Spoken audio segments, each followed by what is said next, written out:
Assalamualaikum warahmatullahi wabarakatuh.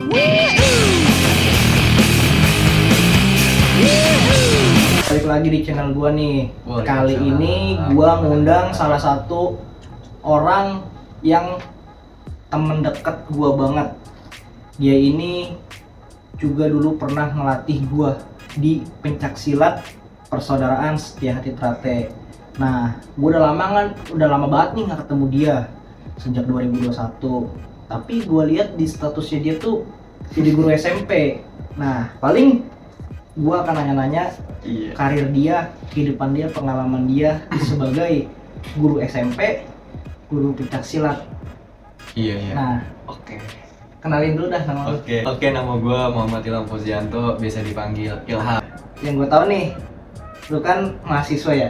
Iya betul. Masih kan? Gue masih mahasiswa. Semester berapa? Semester 7. Semester 7. Nah, dia ini masih mahasiswa semester 7 di Universitas Islam Negeri Syarif Hidayatullah Jakarta. Iya. Yang terkenal UIN Jakarta yang ada di Ciputat. Yang di Ciputat. Nah, dia ini selain menjadi mahasiswa aktif, sampingannya juga ngajar SMP ya? Iya, Ngajar betul. SMP di mana tuh? Di Tegal Alur. Di Tegal Nama Alur. yayasannya itu Yayasan As-Saudiyah. Asal dia. Nah, di sisi lain juga, lu juga ngajar silat. Dulu Betul. lu pernah ngajar gua silat nih, gue inget Iya. banget ya kan.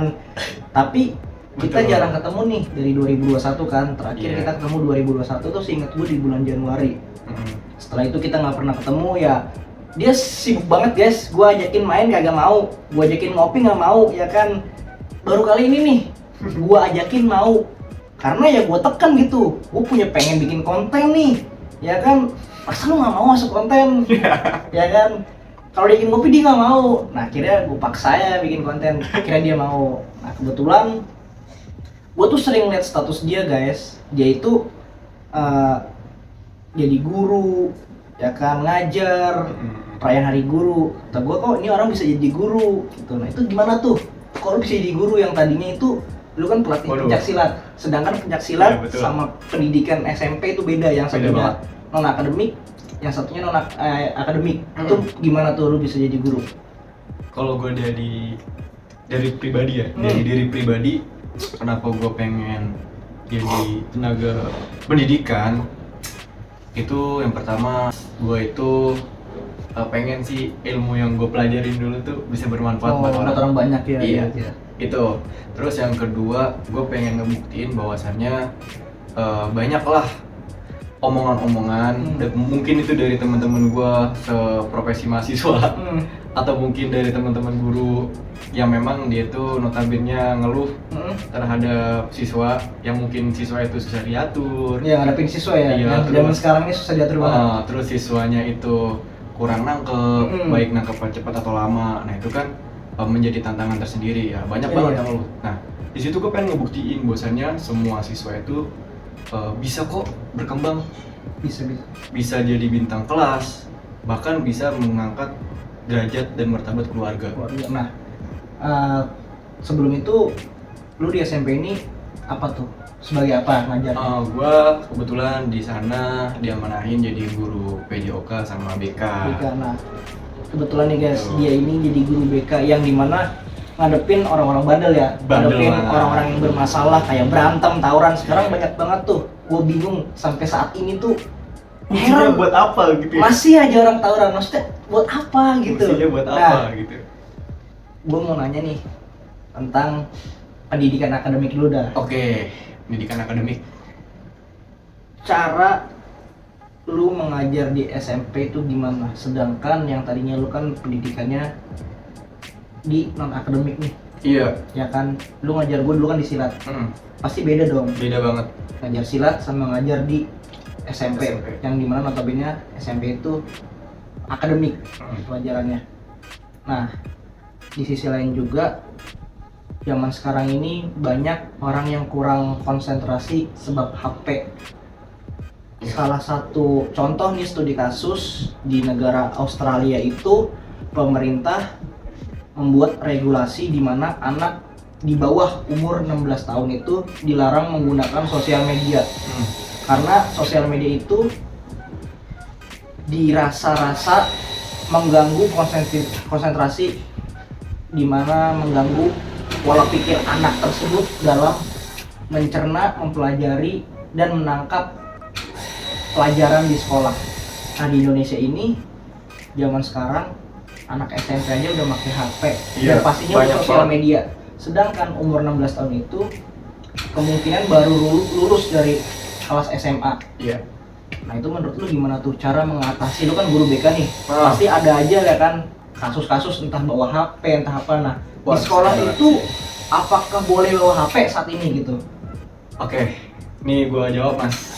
Kalau untuk yang pertama itu gue biasanya buat ngadepin siswa-siswa yang bandel yang minta ampun, itu gue menyamakan persepsi, pemikiran, baik pemikiran gue dan juga pemikiran mereka. Itu biar apa? Biar kita tuh sama-sama enak, biar bisa sama-sama dalam proses kegiatan belajar mengajar itu lancar. Nah itu biasanya gue lakuin sebelum pelaksanaan ajaran. Jadi kita bikin kontrak dulu. Iya, gitu, namanya kontrak dulu. Nah terkait pendekatan ke anak lah ya. Ya, pendekatan karakter. Kita nyerangnya psikologinya dia dulu. Kalau psikologinya udah kena dan juga dia juga mau ngikut, ya itu bakalan enak. Bakalan enak jalannya ya. Ya. Nah itu buat ketertiban di kelas, di dunia yang saya alamin ya. Terus yang selanjutnya di dunia pendidikan itu udah mulai masuk media sosial, medsos, gadget, baik itu perangkat-perangkat yang notabene elektronika, ya itu sebenarnya harus dikenalin sih ke siswa. Berarti harus ya? Harus. Tapi tetap dalam pantauan. Nah, karena gini mas, anak zaman sekarang itu belajar pakai HP menurut gue itu besar lah guys.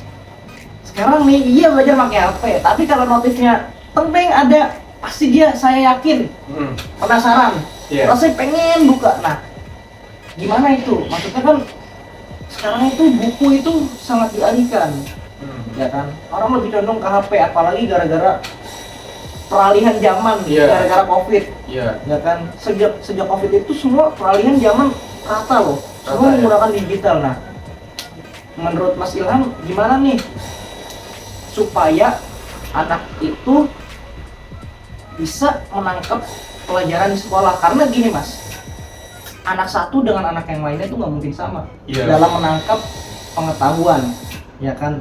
Ada yang mudah nangkep, misalkan baru sekali dijelasin nangkep nih. Ada yang 5 kali jelasin baru nangkep.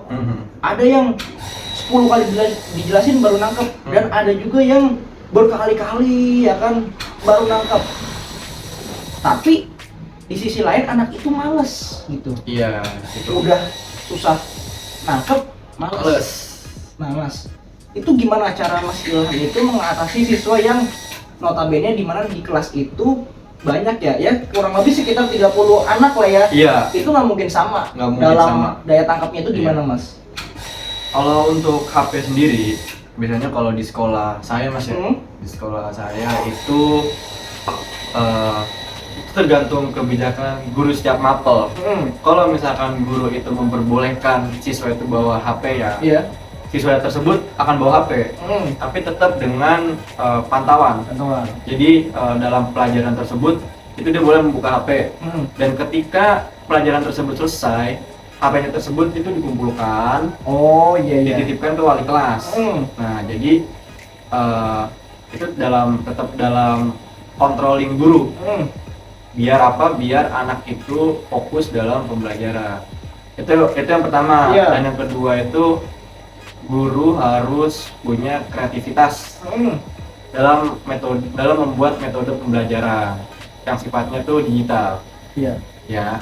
Kayak misalnya kan kita banyak nih aplikasi-aplikasi, contoh deh aplikasi Kuiper misalnya. Nah itu kita bisa bikin yang namanya kelas online. Oh iya, Kuiper, saya pernah dulu pernah kan? Nah itu pernah kita alamin di masa-masa COVID lah. Iya, betul. Nah itu kita bisa tuh memanfaatkan itu, kita memperkenalkan itu kepada anak-anak Gen Z sekarang. Nah, Justru tapi kalau untuk konsentrasi gimana tuh Mas yang tadi? nah Kan beda-beda tuh konsentrasi. Ini gimana tuh Mas cara ngatasinnya? untuk konsentrasi itu kita melihat anak tersebut dulu. Gimana tuh? Kita Maksudnya? dulu itu jangan hanya diam sih sebenarnya. Kita berkeliling, bahwasanya memastikan bahwasanya anak tersebut itu Paham atau enggak? paham, Gitu? paham dan juga dia fokus sama pembelajaran yang berbasis digital. Iya. Jadi dia nggak kita memastikan bahwa dia tuh nggak buka aplikasi-aplikasi lain, notif-notif lain. Iya, Gitu. iya. Tapi emang apa semuanya rata? Udah digital atau masih pakai buku gitu? Maksudnya hybrid gitu ya, kadang pakai hybrid ya, kadang HP, kadang digital gitu, kadang masih manual pakai Iya. buku. Tapi seberkembangnya teknologi sekarang ya Mas ya, itu ada yang namanya sekolah itu punya web sih biasanya. Oh, e-learning gitu. E-learning. Iya. Ya, jadi kita memanfaatkan e-learning ini untuk metode pembelajaran. Karena ya yang buat tahu Mas gini Mas. Sekarang zaman sekarang nih, ujian itu rata-rata udah make HP. digital. Kalau nggak HP, ya Laptop. tablet atau nggak laptop. Nah, ulangannya pun berbasis web ya kan, bener kan ya? Nah, di zaman kita dulu lah, di Iya. zaman kita dulu itu mana ada yang namanya ulangan itu pakai HP. Pasti rata-rata pakai kertas UN, ya kan? Ya, Padahal kan yang dibulet-bulet tuh, ya kan? Iya. Itu susah banget rasanya gimana kita tulis nama, apalagi yang namanya panjang nih kayak Mas Ilham. Mas Ilham itu termasuk salah satu namanya panjang loh. Panjang. Itu ribet banget. Sekarang pakai HP udah langsung nongol Mas Iya. namanya. Nah, apakah perubahan era zaman ini tuh worth it bagi dunia pendidikan? Ya, ini ya buat teman-teman itu termasuk worth it kalau menurut saya. Worth it. Worth Ya, it. oke. Karena kalau misalnya kita nggak mengikuti perkembangan zaman, jadi kita akan ketinggalan. Iya sih. Akan ketinggalan, benar. Karena ya kita lihat bahwasannya kancah dunia, baik itu dunia pendidikan ataupun mungkin dunia pekerjaan itu udah basisnya basis digital semua. Iya. Kalau misalnya kita nggak memperkenalkan dia dari dini, itu mau dari mana lagi? Berarti emang udah paksaan ya Mas ya? Iya. Berarti jatuhnya itu politik global lah. Ya, Ya. politik global. Karena kalau kita serba salah Mas ya, kalau kita nggak ngajarin kita ketinggalan zaman, kalau kita ngajarin takutnya disalahgunakan ya. Iya. Karena digital itu sangat bahaya menurut Bahaya. saya. Yang tadi saya bilang, ada orang suruh belajar pakai HP, tapi ada notif, dia buka notif itu gitu. Nah, apalagi kalau udah buka HP itu konsentrasi itu kurang gitu. kurang pasti. Nah, temen gua itu punya prestasi Mas. Ya prestasi. Di prestasi cuman bukan di akademik, Oke. di akademik. Apa Nah, tuh prestasinya Mas? jadi dia punya prestasi di silat. Oh, pencak. Iya, pencak silat Pencak silat. sebagai atlet provinsi yang mewakili DKI Jakarta. Oke. Nah, dia ini pernah mewakili DKI Jakarta sebagai atlet pelajar, namanya Pekan Olahraga Pelajar Provinsi. Berbagus itu. Nah, dia itu daya tangkapnya kurang Mas di sekolah. Dari dulu sih sebelum digital. Iya. Nah, maksudnya tuh gimana nih cara mengatasi anak ini supaya apa yang dia bisa, apa yang dia berprestasi terus berkembang, terus maju, tapi di sisi lain pendidikan itu nggak ketinggalan gitu. Kan di mana ada guru kayaknya kurang setuju kalau anak ini ketinggalan pelajaran, merasa dirinya itu dikasih enak lah, diistimewakan. Padahal emang anak ini istimewa karena punya prestasi. Cuma ada yang iri, kadang temennya ada yang iri, dia izin dulu dikasih. Itu gimana Mas? Apakah mendukung dia untuk berprestasi tapi nggak ketinggalan pelajaran atau gimana? Kalau tentang prestasi akademik dan non akademik itu sebenarnya harus seimbang sih. Harus imbang ya? Harus seimbang. Kayak misalkan anak ini pinter di akademik tapi dia nggak bisa, tidak mempunyai bakat di non akademik, yaitu ya kita memperkenalkan non akademiknya. Otomatis kita asah, kita asuh, lama-lama anak tersebut tuh bisa nangkep di non akademik. Begitupun juga sama akademik. Kayak misalkan dia jago nih pencakar ya Kak, dia atlet segala macam, menjuarai beberapa pertandingan ya. Kalau misalkan akademiknya itu nihil, ya mohon maaf, buat teman-teman mungkin yang ada atlet juga ya, mohon maaf ya, kalau bisa itu disimbangkan Disimbangkan ya? ya disimbangin sama dunia akademiknya, karena dunia pekerjaan itu sekarang tuh udah berbasis nilai. Nilai digital juga ya? Iya, bukan hanya sekedar kemampuan dan basic yang ada pada diri kita doang. Jadi prestasi ini sebagai penunjang doang ya? Iya, pendorong atau pembantu lah iya, untuk kita nanti suatu saat nanti ya? iya, makanya kan ada istilahnya soft skill sama hard skill. Oh iya. Nah, kalau mungkin hard skill kita di non akademik, kita buat soft skill kita tuh di akademik, entah itu di bidang pengetahuan A, B atau C, ataupun mungkin kita bisa mencari dan menggali potensi kita di beberapa bidang lainnya. Itu bisa, bukan hanya di non akademik saja terfokusnya. Terus bagi teman-teman juga yang memang gitu susah banget buat mendongkrak akademik, yaitu sebenarnya perlu ada dorongan juga dari stakeholder di sekolah, terutama guru. Perlu ada kesukaan juga sih terhadap apa yang dia lakukan gitu. Intinya ada kata mau, Mas. Iya, betul. Kayak misalkan kita mau belajar ya, di depannya kan otomatis ada kata mau tuh. Iya. Kita mau belajar ya, harus mau dulu. Iya, betul-betul. Harus suka juga ya. Harus suka juga. Karena buktinya orang itu aja bisa berprestasi di silat gitu. Iya. Berarti kan tandanya dia suka. Suka. Nah, kalau di pelajaran kita harus suka juga nih. Suka juga. Nah, terakhir nih Mas. Terakhir, kan Mas Ilham ini saat ini ngajar di SMP ya. Iya. Ngajar juga pencaksilat masih aktif kan ya? Masih. Nah, pesan untuk orang-orang di luar sana yang masih SD, SMP, SMA supaya mereka ini punya prestasi di akademik dan non akademik itu gimana Mas? Oke. Kalau dari saya pribadi sih pesannya gini aja sih Mas. Simpel lah. Jalani apa yang kamu suka. Itu yang pertama. Kalau misalkan kita nggak suka, ya itu tidak bakalan ada kemajuan dari diri kita. Kayak misalnya contoh tadi nih, anak ini di bidang pencakap pinter, tapi di bidang belajarnya tuh kurang, yaitu harus ditingkatin di belajarnya. Terus juga fokus yang pertama, tekun. Intinya tekun sama disiplin. Iya, disiplin. Orang pinter itu bakalan kalah sama orang tekun, karena orang pinter itu belum tentu dia itu disiplin dan tekun. Tapi gini Mas, temen gue nih ada juga nih yang tadi gue bilang itu. Iya.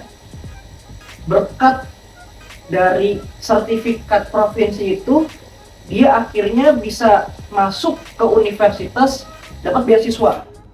Dia dapat beasiswa gratis sampai 8 semester berarti ya, kan di kuliah kan 8 semester ya, 4 tahun. Itu gratis asal dia itu setiap tahunnya ngasih prestasi gitu. Nah, itu kan lumayan juga tuh. Lumayan. Nah, maksudnya tuh gimana sih Mas supaya mereka ini ya itu tadi bisa seimbang gitu. Dia bisa fokus pendidikan, bisa fokus di prestasi dia. Lebih ke arah buat planning kalau menurut saya sih. Planning. Berarti merencanakan sesuatu ke depannya ya? Iya. Ngatur manajemen waktu. Iya, manajemen waktu. Kayak misalkan contoh dalam waktu akademik ya, ini kita ngambil akademika dulu ya. Iya. Kita akademik itu dia kalau bisa bikin planning buat belajarnya dia. Manajemen waktu buat belajarnya dia. Ya minimal belajar itu nggak usah lama-lama, yang penting kita tuh fokus paham buat juga. Belajar. Iya, dia dipahamin. Sisanya 80% buat buat non akademik bisa, 20%-nya itu buat dia belajar. Atau mungkin sebaliknya ditingkatin, kayak misalkan belajarnya itu 50%, non akademiknya 50%. Gitu. Jadi sama-sama imbang, balance. Gak ada timpang tindih lah. Iya, soalnya kita juga nggak bisa ngeremehin prestasi non akademik nih Mas. Iya. Karena banyak dari prestasi non akademik itu orang banyak sukses gitu. Iya. Jadi kayak teman gue itu sekarang dapat beasiswa gratis di kampusnya.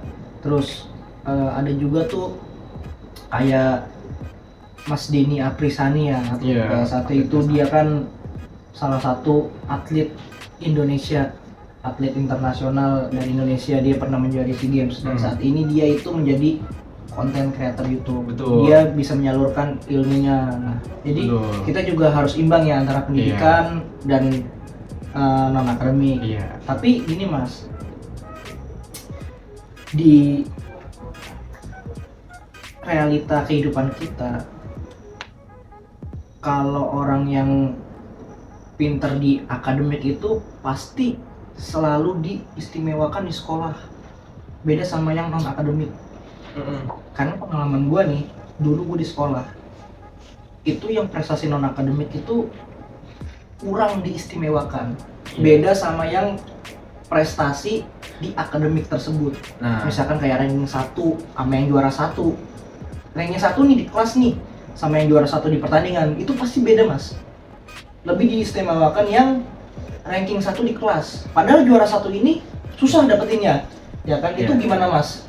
Maksudnya biar anak itu semangat gitu dalam meraih keduanya gitu. Kita harus menghilangkan statement kayak gitu dulu ya. Buat teman-teman tenaga pendidikan juga kalau bisa anak yang menjuarai dan punya prestasi di non akademik itu jangan jangan didiskriminasi sama anak yang prestasinya itu di akademik gitu. Karena beda guys. Karena itu bakalan mungkin tuh bisa aja anak tersebut tuh bisa terserang mentalnya gitu. Dan mengalami down. Iya betul. Iya. Itu malah akan bahaya buat diri anak tersebut. Nah, jadi yang harus ditanamin dari sekarang itu dari guru-guru ya, dari guru-guru juga harus mensupport, juga harus mengarahkan juga bahwa anak tersebut itu di akademik ya harus bisa di akademik juga. Nah, gimana dari guru tersebut itu membimbingnya, gitu. Jangan hanya salah satunya dispesialkan. Iya, dispesialkan gitu. Nah, terus dari anak tersebut juga harus punya kesadaran juga sih sebenarnya. Kesadaran dalam artian ternyata belajar itu juga bukan kebutuhan tapi kewajiban. Iya. Sebenarnya dia belajar sih bisa mas, cuman yang tadi saya bilang kurang Support, apa ya? Bukan kurang support juga mas. Dia itu lebih cepat nangkep itu di non akademik mas. Nah, jadi kalau di akademik itu dia kurang nangkep gitu. Misalkan yang temennya itu nangkepnya cuma 3 kali baca udah nangkep, dia itu butuh waktu yang lebih lama sedikit untuk menangkap. Tapi sedangkan di non akademik gitu, dia cepet mas nangkepnya. Kalau pelatihnya dia ngajar gini, dia paham gini, paham gitu. Emang kalau di akademik kurang, dia lebih condong ke akademik. Cuman belajarnya saya akuin dia juga masih bisa, ya kan. Nah cuman di sini ngerasa kurang adilnya dia diperlakukan di sekolah. Karena di sekolah gua nih contoh, orang yang berprestasi di akademik itu waktu itu dikasih sepatu, sedangkan orang yang prestasi di non akademik itu cuman dikasih ucapan selamat. Kayak nggak ada apresiasinya gitu loh. Nah itu menurut gua sangat membuat salah satunya ya, secara tidak langsung itu membuat mental anak itu down. Iya, pasti. Karena dia juga pasti berpikir gini, kita kan sama-sama berprestasi, cuman bedanya lu di kelas, gua di lapangan. Iya. Nah, itu gimana tuh mas, supaya anak itu punya jiwa daya tarik untuk ya yang tadi mengejar impiannya di akademik dan juga nggak ketinggalan di akademik. Beri saran, beri masukan nih terakhir nih. Ya, kalau itu sih sebenarnya tergantung dari stakeholder sih. Karena ya pada hakikatnya tenaga pendidikan itu bukan orang yang dia itu melihat seberapa keras kita di lapangan gitu kan. Kita kan pesilat nih ya. Iya. Berjuang pesilat sama pendidikan beda. Pendidikan itu beda. Jadi jangan disamakan itu sih. Terus yang buat teman-teman yang mempunyai bakat di non akademik itu ya mereka juga jangan sampai terlena di non akademiknya aja. Tetap usaha belajar meskipun daya tangkapnya kurang ya jangan sampai dia itu ya males. Ya jangan gua kan udah berprestasi nih, lu akhirnya malas belajar, belajar terus jarang masuk segala macam karena ya merasa dirinya dia tuh hebat di non akademik, jadinya terlena. Itu sebenarnya juga nggak bagus. Jadi harus imbang benar. Yang tadi tuh yang udah dibahas pertama ya harus ada balance, keseimbangan dalam belajar dan juga dalam proses kita di bidang non-akademik. Karena itu kan ibarat kita mencari bakat kita itu sebenarnya apa. Iya betul, karena kan nggak semua orang bakatnya sama ya Mas Iya. ya. Jadi kita harus bisa mencari jati diri kita. Nah, paling itu aja sih Mas yang dapat kita bahas, soalnya kan lu juga kelihatan sibuk banget nih. Waduh, Ya lu kan? biasa aja sih. Ini emang masih bisa aja sih. Baru ketemu, nah terus sekalinya ketemu kita bikin kontennya. Pasti oke lah, konten kita semoga bermanfaat ya untuk orang-orang yang buat nontonnya. teman-teman lah ya. Jadi kalian tunggu aja konten-konten gua selanjutnya di next video, bakal ada keseruan lainnya ya kan, bakal ada bahas prestasi, bahas hiburan, semuanya konten pasti mengedukasi lah, Iya, sip. pasti ada manfaatnya. Ya kadang juga ada pranknya. Ya intinya ganti-gantian lah, Iyalah. kadang edukasi. Biar nggak bosen gitu. Iya biar nggak bosan, biar kalian tuh nggak bosan guys. Iya, Kenapa nggak gua bosan. kadang tuh konten hiburan, karena kadang edukasi, bukan gua nggak fokus, bukan, takutnya kalian penonton itu bosen, edukasi mulu nih orang, edukasi mulu nih konten, Iya. kayak dirinya udah bener aja ya. Nah. Sebenarnya bukan diri gue bener guys, gue itu kasih motivasi kalian supaya jangan jadi kayak gue gitu loh, supaya kalian itu bisa lebih hebat dari gue gitu. Gue tuh cuma membantu datangin orang, ngundang orang ya kan, ngundang teman-teman gue yang berprestasi, ngundang orang-orang lain yang punya kelebihan ke sini supaya memberi pengalaman kepada kalian semua. Kalau gue mah bukan apa-apa guys, gue mah cuman sebagai penyalur atau ngebantu lah kalian supaya kalian itu bisa mendapatkan ilmu yang bermanfaat. Iya, Nah, betul. jadi gitu aja Mas ya. Oke. Makasih nih udah nyempetin hadir di konten gue ya. Oke. Sampai ketemu di next selanjutnya. Semangat. Woo!